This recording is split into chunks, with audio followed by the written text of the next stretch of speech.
Hi everyone, welcome to another Tea with Me Tuesday, and of course, spilt all my tea. I'm kind of a hot mess.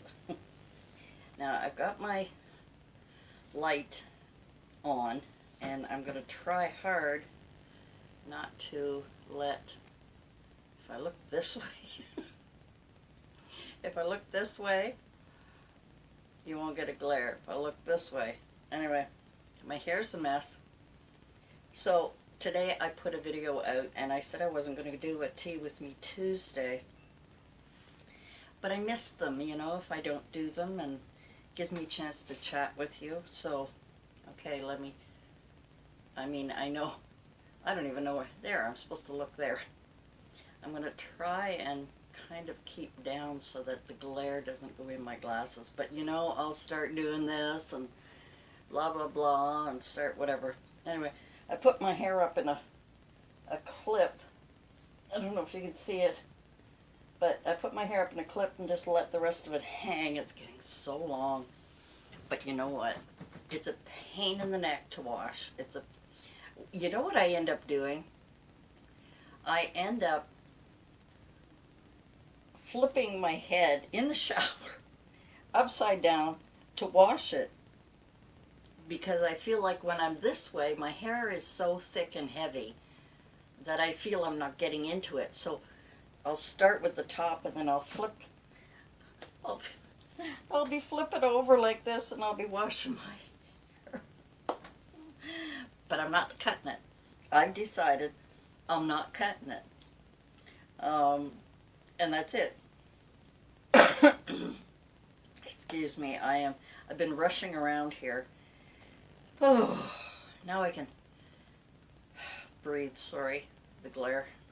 I really try hard not to glare, but anyway, I think you can even tell how long it is. I measured it, and it is about an inch above my waist. Yeah, and believe it or not, I still have a waist. Even though I got chubby, even though, what do they say now? Big boned? No, what's the other thing? Oh, no, I can't remember what it is now. And I remember somebody saying, you know, we all got kind of chubby during these last 2 years of the pandemic. I haven't put on a pound. I thought I had, but I didn't put on any weight. I've always been chubby. I actually went down for a little bit, and you know, I don't know, I don't have a scale, you know, whatever. And I'm not, you know what, at my age, as long as I am fairly healthy, as long as I'm fairly healthy, as best as I can be. Oh, and I hope I don't hit I put the mic down here because I noticed that there's an echo in the dining room when I'm in there doing the tea with me. So I find that sometimes. So I have this little book, this little journal thing that I created, and anytime I put in here, whether it be notes for upcoming videos, whether it's something that I heard and I want to research, it's my everything journal, basically. And sometimes I'll think of, like, Tea with Me thoughts, my Valentine thoughts. Well, I did that last week. And then I wrote down buying myself flowers and the story behind it. So I did all that last week. And then I wrote down some notes about elder care, looking after mom, and things like that. And I thought, you know, I thought I would talk about it because I put up the video for you to watch with Mom's Beauty Day. I called it Beauty Day because I got her to have a bath. The only thing I didn't get a chance to do was cut her toenails, and they're so hard that my normal clippers don't really cut them very well. And anyway, And she used to get her feet done at our doctor's office, who had a nurse there, practitioner, I'm not sure what she was, I think she was a nurse, that used to do Mom's nails every 8 weeks. And of course it's been, you know, it's been about 1.5 years, I think. I don't remember. I'd have to look in my calendar. I try and keep, when I write notes in my journals or on the calendar on the wall, I try to rip out and keep any pertinent information that I've kept on there so I can refer back to it for whatever reason, whether it be an appointment or something. Anyway, I'm going to enjoy my tea tonight. And I know I talked about the head shaking thing, and I find stress really makes it worse, or anticipation makes it worse. I'm trying not to shake, but it has a mind of its own, you know. Anyway, let's get back to Mom. So Mom had a really great day. She had a lovely bath. I washed her back, and I made sure, you know, because she doesn't have her hearing aid on when she takes a bath, I always make sure she takes it off. And so she can't hear me. And I have to point, and she's kind of getting used to me doing that now. I kind of have to point, because she kind of washed her body. I wash her back. I wash all her back, her neck, and everything. Places where she can't reach, the back of her arms and things. But I really want her to do a lot of stuff on her own. I think it's important for her to remember to do those things. I think it's good for her to know what she needs to do. But anyway, she didn't do her legs or feet or anything, or her private areas, which she always does. So I had to point, you know. I took the cloth that she had in her hand and started doing her leg, and brought her hand to tell her to do it. I could talk, but she's not going to hear me. You know, and I still do that once in a while, but anyway. So she had a lovely bath, and I got her all smelling good and put pretty powder on her and got her all dressed. And then, as the video showed, then we went in the kitchen, and that's where I wash her hair. But I'm noticing she's forgetting how or why we do that. So I had to pretty well wash her hair myself, but I want her to continue doing as much for herself as she can. And, you know, I don't have to put tons of soap in her hair. We wash it, rinse it, you know, and it's clean. And then a little bit of conditioner, and rinse it really good, and her hair's clean and that. And she was getting a little confused about it, so I just let her be, you know. And then I got her to sit down, and I curled her hair. And usually what I'll do after I curl Mom's hair, I try to get it as dry as I can, towel dry. And Mom's hair is very thin, and it dries very quickly, except when it's in rollers. So I get out my blow dryer, and because she gets cold very easily, and with a wet head, right? So I get my blow dryer, put it on a low setting hair dryer, and I'll just, you know, maybe about 12 inches away from her, because I notice if it's too close, it's too warm. So about 12 inches away, and I'll do this, and I'll go back about every 10 minutes and do that. Well, I didn't go back after I did it, and then 10 minutes later I went back and did it again, and I think about 15 minutes later I went back and did it again, and she really liked it. Excuse me, she really liked it. So, you know, I know it's not too hot, and I always ask her if it's too hot. Excuse me. I know I'm going to be choking. I know I'm going to be choking. Anyway, so then I went to the computer, and I was, you know, preparing the video for, you know, the one that I had this morning. And she took almost all the curlers out herself, and her hair was getting dry, but there's still a few bit damp, so I just took the blow dryer, took the curlers out and blew it dry, and got it all fixed up for her, and she loved it. She loved it. And you saw in the video where she said, you know, you're such a good woman and I love you. No, she doesn't really know I'm her daughter. I don't think she knows what the word daughter means anymore. But she knows who I am, and that's okay. That doesn't matter. But anyway, excuse me. I knew I was going to do this. I've been, like I said, I've been rushing around, and I had a bit of a sore, not a sore throat, a scratchy, not even scratchy, just a dry throat. Nothing important. I usually get like that when I talk too much. And I'm drinking a lot of my tea tonight because, and I hope I don't keep hitting the mic, I wanted to talk about looking after Mom, and not only from my point of view, but globally.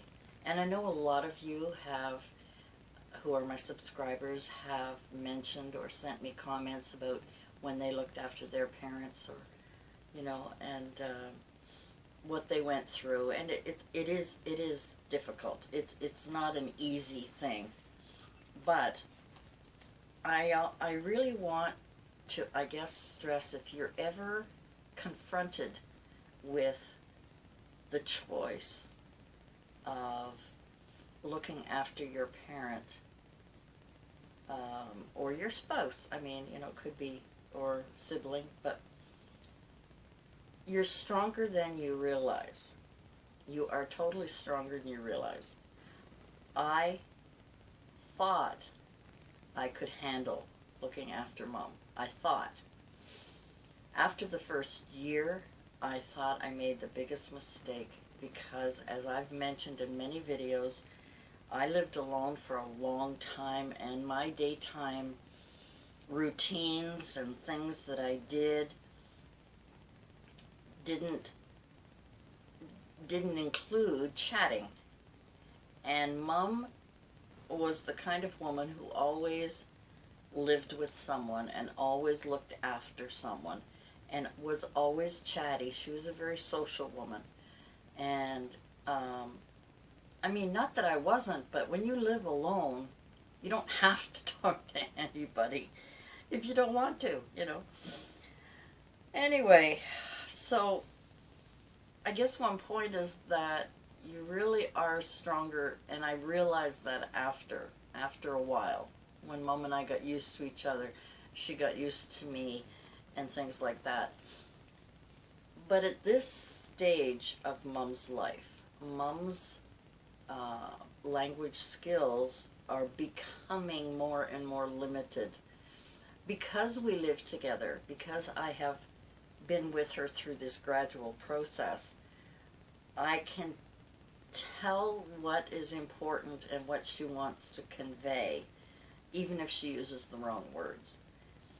And I think that the other things I wanted to talk about, not just Mom and her decline, and things that I worry about, and things that happen. Accidents happen. I mean, she still goes to the bathroom on her own, but I find she doesn't go enough, like, and that maybe it's, I drink a lot as well.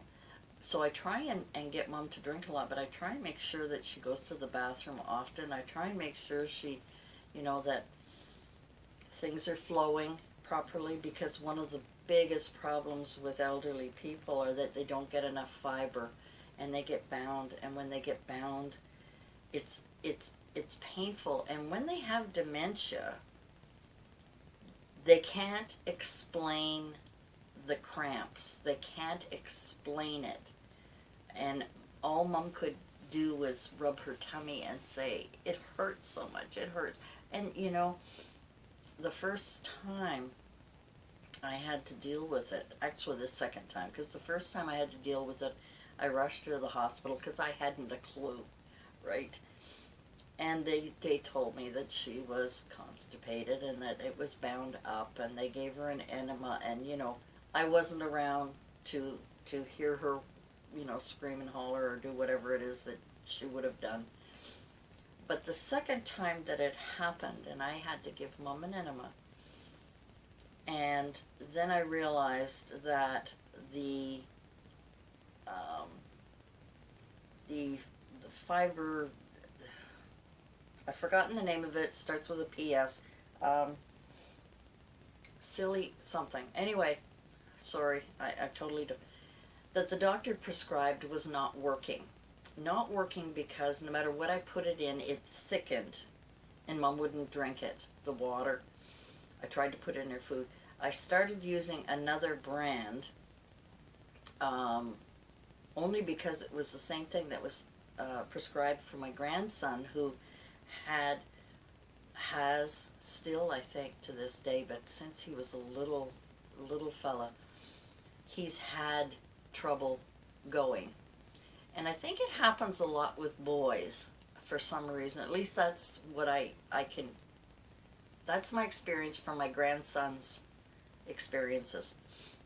And my daughter and my daughter-in-law, and their experiences with the boys. I don't think I ever had that trouble with my son, though. No. I'm not sponsored by or nothing, but we use Restoralax, and the reason that I use it is because it doesn't thicken in a drink. So I can sprinkle a little bit in water, I can sprinkle a little bit in her food, and since I've been doing that on a regular basis and not forgetting but actually doing it, I find that I don't have to worry so much about her waking up at night in pain because she couldn't go. So that, that's something you have to deal with.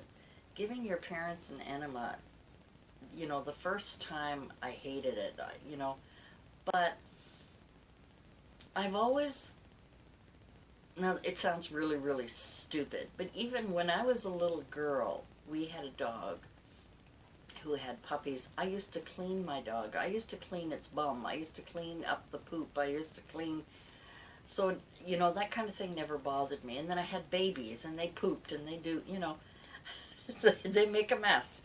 And it never bothered me. I never gagged or anything. And I know some people who can't handle it.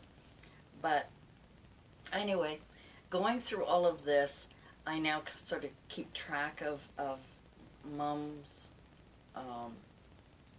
issues and things that I need to make sure she's okay. But I guess what I wanted to say tonight, this is the night before,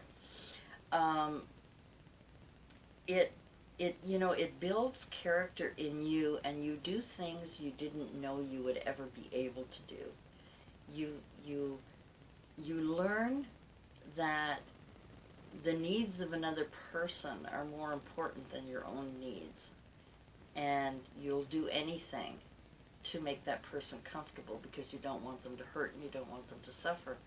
So giving Mom a bath, washing her hair, helping her dress. Now, I don't dress Mom. I get her clothes ready and I do help her put things on, but I want her to still continue to make little decisions on her own as much as possible. I think by doing that and repeatedly doing that, she's not becoming helpless. Do you know what I mean? I want her to still have the dignity. Sometimes I'll show her two things and I'll ask her which one she likes to wear. My mom was always impeccable in her dress. Always. Now that she's living with me, even though it's just, a pair of slacks and a shirt, I mean, Mom used to wear skirts and dresses, and believe me, I think I talked about her closet, beautiful clothes, but she doesn't wear pantyhose anymore or stockings or whatever. She wears comfort clothes, and I'm trying to keep her as comfortable as possible. And at her age, comfort and warmth is the most important. But I still want her to choose, And now there are days when we rush. She's got no choice. you know, if it's really, really, I remember one time, she argued with me because it was snowing out and I had got her some new boots, but she wasn't used to wearing the boots. Now she is. Now she knows if we're going out, the boots come on, because I take them out and I put them beside her chair so that when she's putting her pants and socks on, that the boots are there. But when there were, before the boots, she kept insisting on wearing her shoes, and she was really quite adamant about wearing those shoes. And so what I did is I walked her into the living room and I explained to her, Mom, it's very cold outside, and I opened the balcony door and the cold air come in, and she goes, ugh. And I said, Mom, that's why you need to wear your boots. Oh yes, she said, oh yes, and from then on it's been no problem. But it's just little things like that that I need to remind her. But tonight, for example, I had her all dressed. We went, did we go out today? No, we didn't. We didn't go out today. But I got her all dressed anyway, in case we were going to go out. And she has a nice sweater on and pants and socks. And I've bought her very thick pants. They're like sweatpants, kind of, but they're dressy. It's hard to explain, but they're very warm, and because she gets cold very easily, I want to make sure she's warm.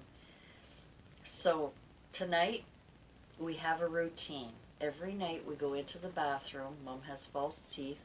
We rinse her teeth, rinse her mouth, brush what she has left, and put them in a cup with, the cleaner, the denture cleaner, and wash her face and rinse her mouth and all of that stuff. And then she dries everything, and then she always asks me the container that her teeth are in, where are you going to put that? And I said, well, come with me. And we put it on her dresser, and I say, that's where it will be. And it's the same with her hearing aid. When her hearing aid come out, she wants to know where is it going to go, and I show her it goes right on the dresser. However, every night after, when I check on her, I take the hearing aid out, because one time, a long time ago, she put her hearing aid into the denture cleaner, and it took forever. It was horrible. But anyway, so now I don't take any chances, because if she gets up and I'm not awake, like early in the morning or in the middle of the night, and she puts her hearing aid in there, I don't want to go through that again. So I bring it out, I put it out on the dining room table, and that way I don't have to worry about it. But tonight she decided she wanted to go to bed with all her clothes on. She didn't want to do her teeth, she didn't want to do anything, and you know what? So what? She went to bed with her clothes on, socks, pants, and sweater. She's in bed, nice and warm. I check on her maybe 2 or 3 times before I go to bed. And fortunately, she can't hear me because her hearing aids are, she's deaf, she can't hear me. So that was Mom, and that was my day with Mom.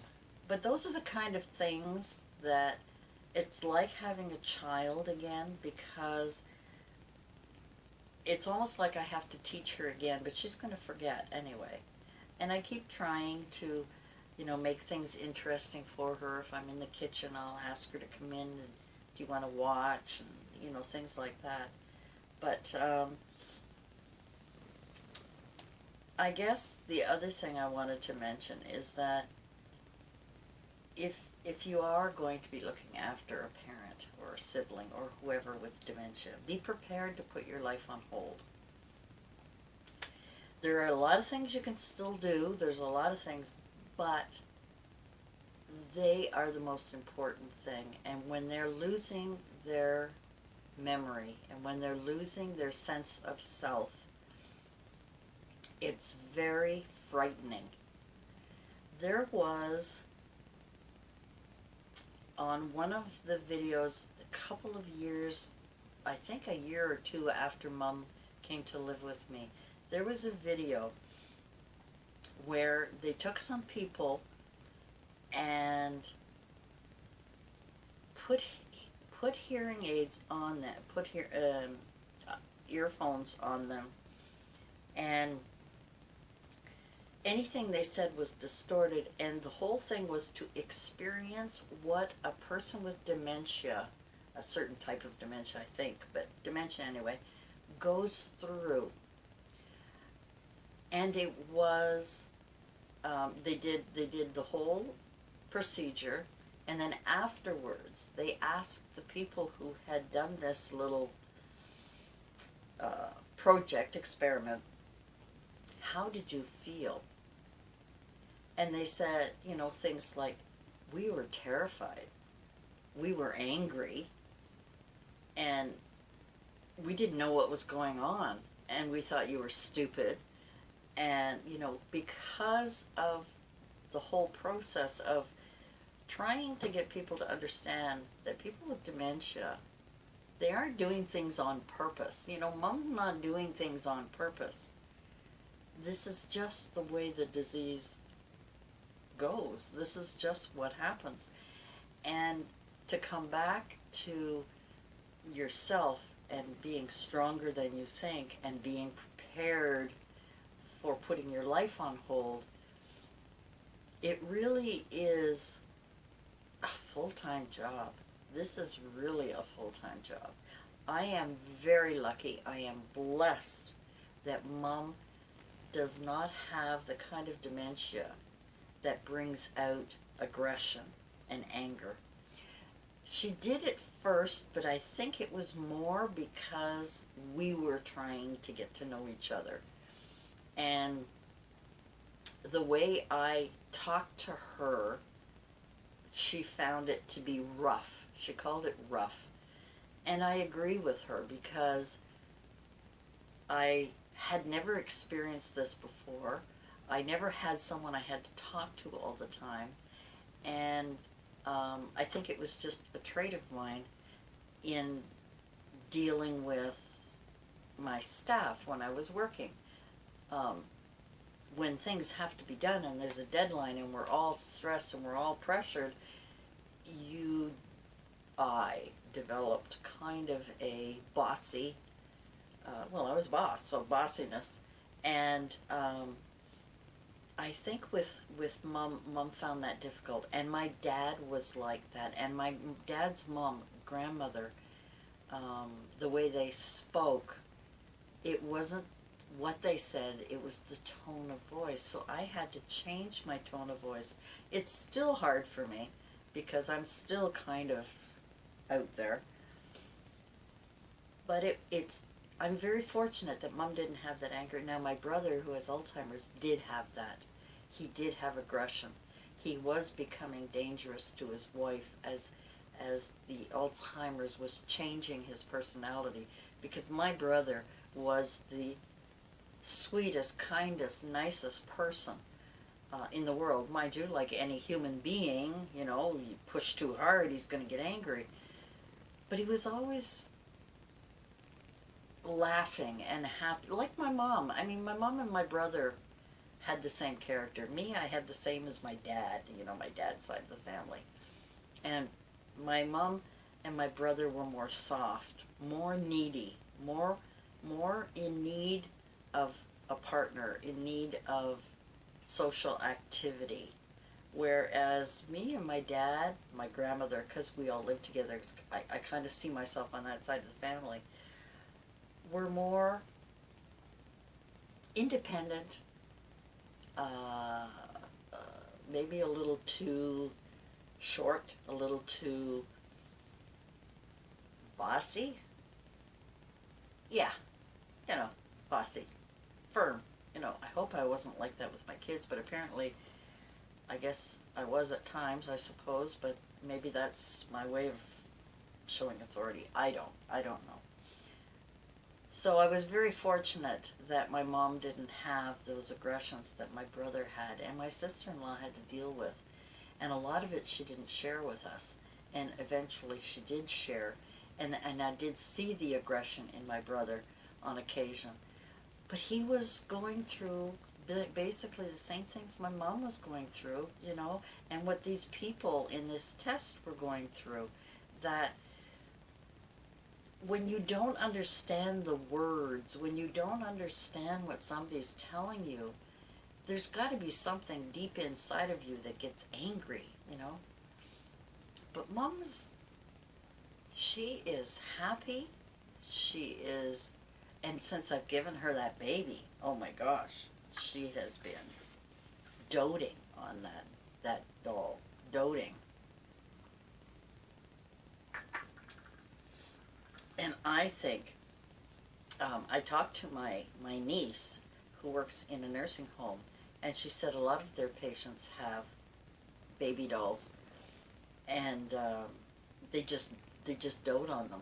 So I'm thinking of perhaps buying a few and then donating them to the home, because my brother's not the whole home, just the dementia patients, the Alzheimer's patients. And I will talk to them first to find out if in fact they do have them. But I think with a baby blanket and a small little doll, just a small baby one like my mom has,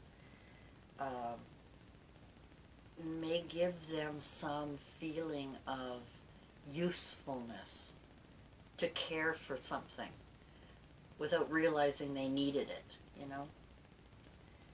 Anyway, I have gone through I have talked about all kinds of things today, but basically I just wanted to talk about you are stronger than you realize.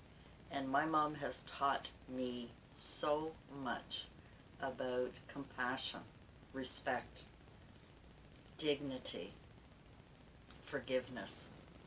So many things that I think I needed to learn. I think this was God's way of saying, these are the lessons you need to learn, girl.